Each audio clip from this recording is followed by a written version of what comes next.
Hey everyone, today I am in Dallas, Texas at the Sparkman Hillcrest Memorial Park Cemetery. And more specifically, I'm at this old mausoleum. There's an old part and a new part. And we will be going in both. We're gonna go inside and take a look around and see if we can find some famous people. The inside of this mausoleum is amazing. I think it's one of the most beautiful ones that I've personally ever seen. Very high ceilings and very large stained glass windows. On the Adoration Hall or row, the biggest thing I can tell you is to look for this stained glass window right here. It's kind of a sunrise or sunset, and there's some ducks taken off. Each hall kind of has a different one. Just over here, there's another important figure in the Bonnie and Clyde story. We're talking about James Decker. It says sheriff of Dallas County. At the time, he was not the sheriff, but he was the one that had an endless pursuit on the Bonnie and Clyde gang, the Barrow gang, and he was made famous for apprehending Raymond Hamilton, a member of the Barrow gang. So one other interesting fact about him is when he did become sheriff, he was actually the sheriff of Dallas County when John F. Kennedy was assassinated. Talk about living through history. In this same hall is another famous person. We're talking about Sarah Tillman Hughes. And when I hear that name Tillman, I'm not sure if she's related to the Bill Tillman, the famous marshal in Oklahoma. That would come from her mother's side, but from what I understand is that she came from the Maryland area. So I'm not sure if there's a relation there or not. But she's an important political figure in that she was the first district judge of the state of Texas that was a woman.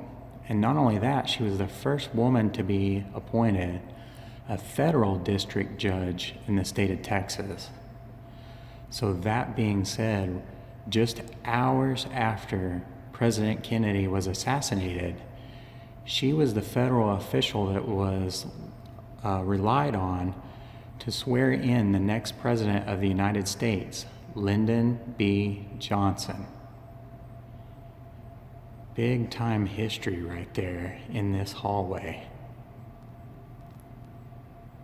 I am in the Sparkman Hillcrest Mausoleum, and I'm not exactly sure which entrance. I know it took me a while, but just to give you a little reference here of what's outside, if it helps you when you drive around, because I was walking in here for a while to try to find her. But I found Mary Kay Ash. If that doesn't ring a bell, maybe you know her better by just Mary Kay. She's the founder of Mary Kay Inc. And she was quite the business lady. What she wanted to do was give single women or just women in general a way to own their own business and be successful at it. So of course, she's famous for rewarding the upper people of that pink Cadillacs. But she was quite the people person within her business and started something that still runs today. And she is just buried right inside this entrance here. Pretty interesting business figure and pioneer of women's business. Another person that is in this mausoleum is one really famous baseball player. We're talking about Mickey Mantle. Probably one of the best switch hitters ever that baseball has ever known. He was from Commerce, Oklahoma. When he played baseball there, he was known as the Commerce Kid. But he is lying in rest here with his wife just above.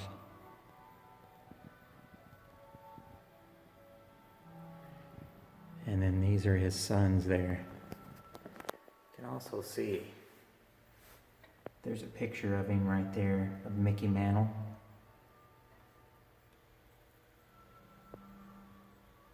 And then of course, there's a little rock there that says New York Yankees. It says Long Island. Someone might have made the long trek from there.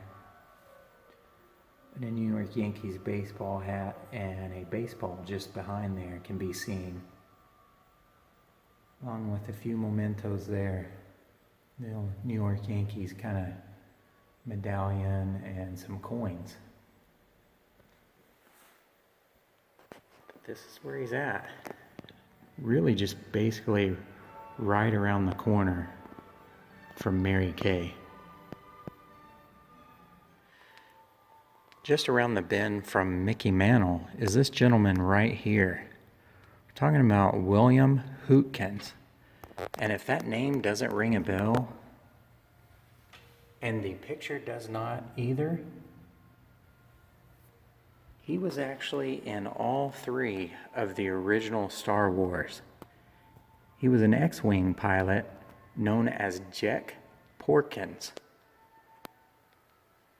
And he could also be seen in Raiders of the Lost Ark, as well as the 1989 film Batman. He's been in other things, but those are some major ones that you might know him. We are now just to the south of the Mausoleum, and that's the entrance that you see as you come into the cemetery. But there lies another important figure to the John F. Kennedy story, and he's resting right here. Henry Wade was the Dallas County District Attorney, and he's the one that prosecuted Jack Ruby. And if you know your history or you Google it, Jack Ruby is the one that fatally shot Lee Harvey Oswald. Right when you come in, you'll see this Sparkman Hillcrest funeral home there. If you make a right from there, and then proceed this direction, you're going to see someone else that's pretty interesting. I was doing some research on this gentleman, and I thought that he had a different headstone, and after I did some quick Googling, he did at one time. They've actually replaced it with something bigger and nicer. Talking about Tom Landry, you can see the signature hat right there. When I think of Tom Landry, I always think of him in the suits and this hat.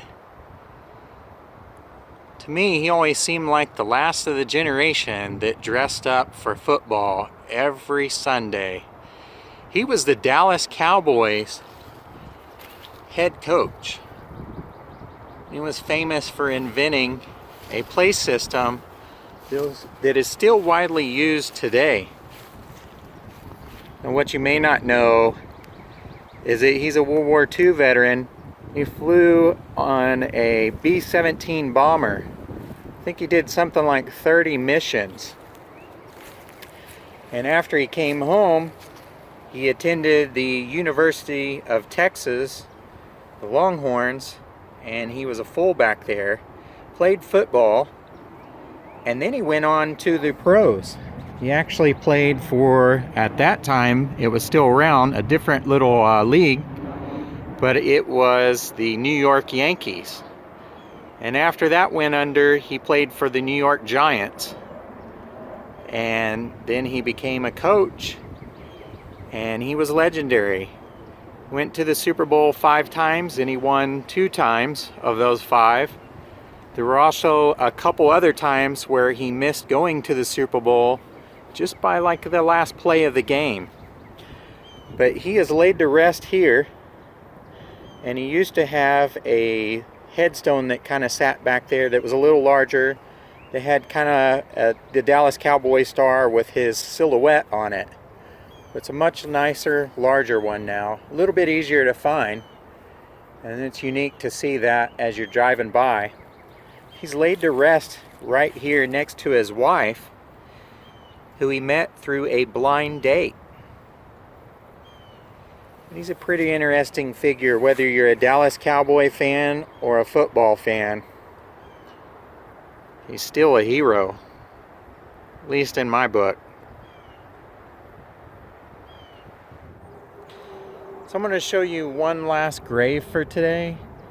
And this guy is something I like. I love the blues music, so this is someone that I've listened to quite a bit. The person we're looking for is Freddie King.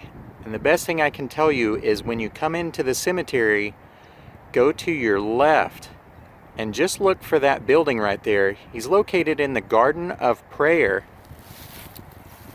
And he's right there. Now, Freddie King was a blues player, and I love the blues music. He was born in Texas, but his family moved to Chicago, and in Chicago he started sneaking in a blues club. And he started sitting in with the band there and started learning about blues music. And from there, his career took off. Started playing and learning his style from T-Bone Walker and B.B. King. B.B. King, of course, is no relation. But he became quite the blues player.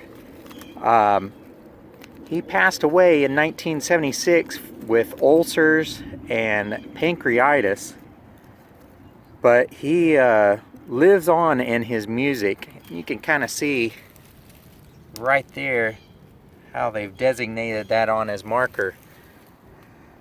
But in 1993, the governor of Texas declared it Freddie King Day, and then in 2003, Rolling Stone ranked him as number 25 of its list of 100 greatest guitarists of all time. Now, of course, that list has probably shifted all around, so I'm not sure what he's at now. But in 2012, he was inducted into the Rock and Roll Hall of Fame. So he just kind of sits here with a flat marker. It's good to see that he's got some flowers here. Just kind of sitting in here towards the back, plain little marker, but quite the musician. So I hope you enjoyed this little tour of this mausoleum and a few of the graves that are outside here. If you get the chance, come in here. There's many more famous people here. Baseball players, politicians, football players, actors, actresses, all kinds of people reside in this mausoleum and this cemetery. It's a big cemetery, so you're either going to have to do some serious research, or you're going to have to ask the office, or just drive around and explore a while. Thanks, and we'll see you next time.